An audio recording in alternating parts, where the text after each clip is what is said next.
Well, thank you very much. I'd like to give you the big warm welcome for attending this conference today. I'm not going to bore you with preaching to you because I do think you're all converted. And we're at a time in politics which I've never known in all the years I've been involved. It is the best time now to go forward, and I'm sure with the people I've spoke to today and heard what the views are, there's only one place to finish up, and that is in power.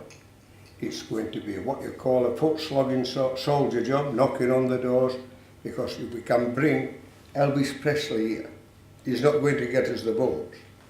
It's us that'll get the votes when we're going around knocking on the door, and it's the people out there that'll get us the vote.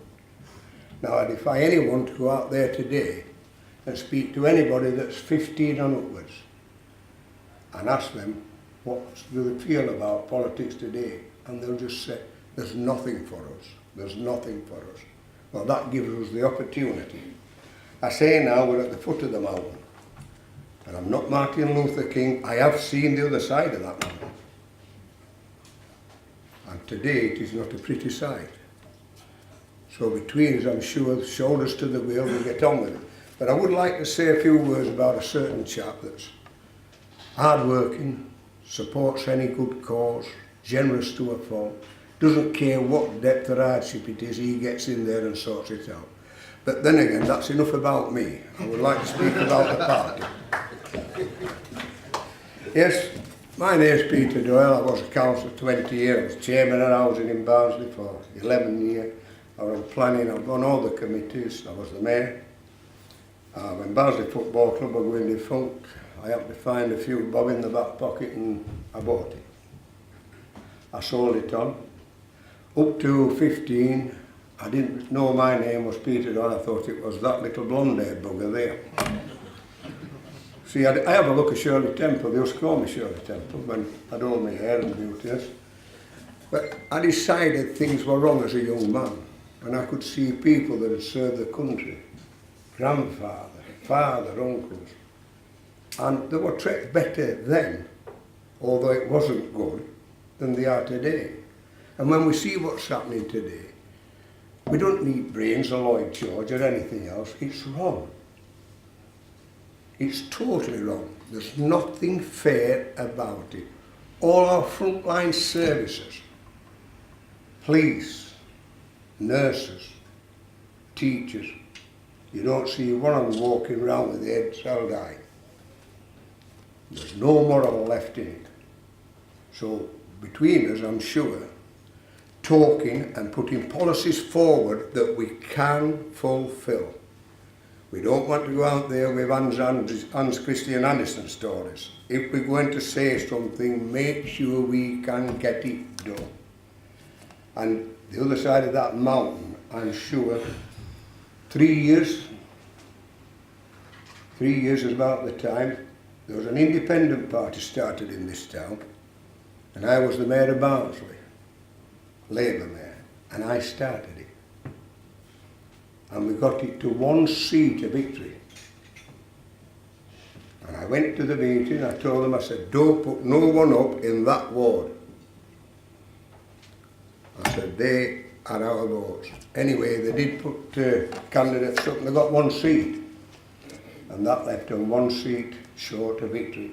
If they'd have listened, there'd have been 1 seat and Labour would have gone. And it would never have returned. But I think this time now, and people I'm speaking to, the enthusiasm, the genuineness, the caring factor that I feel of people, I know this is the time to clear all that badness away. And I'll tell you, think you've seen it, go up there. There's aunties, uncles, sisters, daughters, all councillors.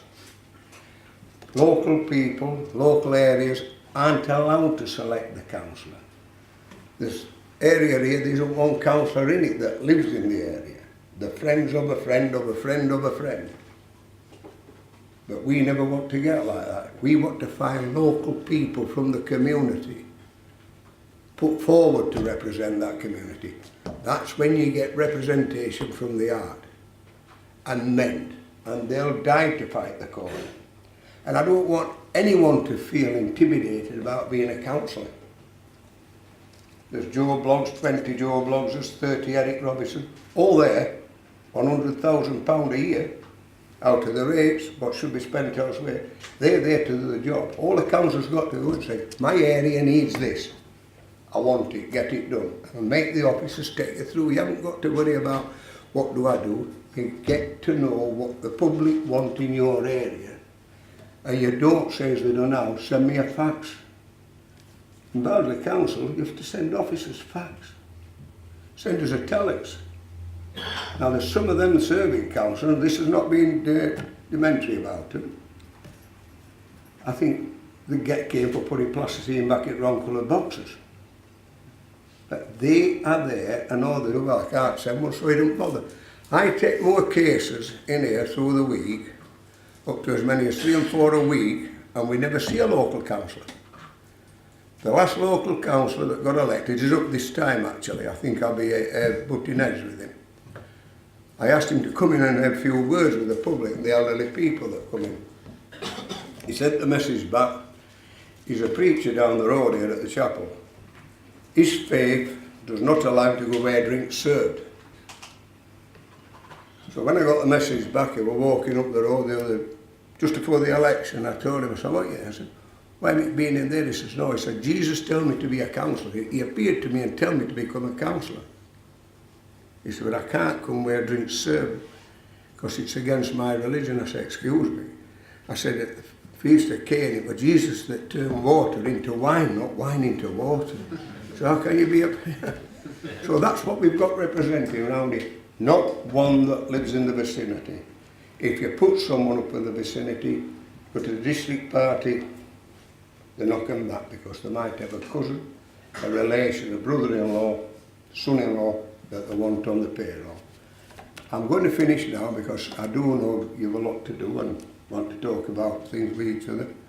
But anything at all you want to ask me about anything locally, we know this time it's got to come from the community, from the streets. We're not taking politics forward into the 20th century.